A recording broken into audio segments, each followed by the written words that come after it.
नमस्कार, one India Hindi में आपका स्वागत है। यूपी के चर्चित आईपीएस अधिकारी रहे अमिताभ ठाकुर को समय से पहले रिटायर कर दिया गया है। अनिवार्य सेवानिवृत्ति दिए जाने के बाद पूर्व आईपीएस अधिकारी ने अब यूपी के डीजीपी से फेयरवेल की मांग की है। इससे पहले वो अपने आवास के बाहर जबरिया रिटायर्ड का बोर्ड लगाकर चर्चा में आ चुके हैं।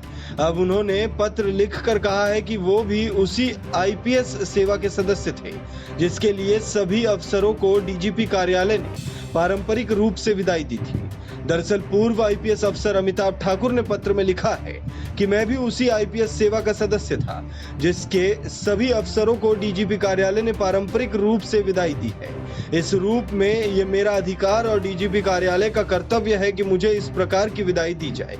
आपको बता दें, उन्होंने कहा है कि मुझे अभी तक विदाई देने के संबंध में अब तक कोई कार्रवाई नहीं हुई है, जबकि ये माह बीतने को है।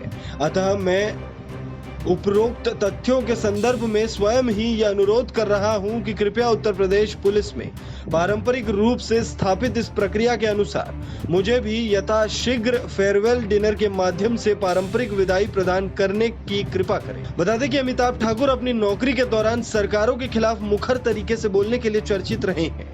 अखिलेश सरकार में मुलायम सिंह से विवादित ऑडियो वायरल होने के बाद वो निलंबित कर दिए गए थे। इसके बाद अमिताभ ठाकुर ने अखिलेश सरकार के खिलाफ मोर्चा खोल दिया था।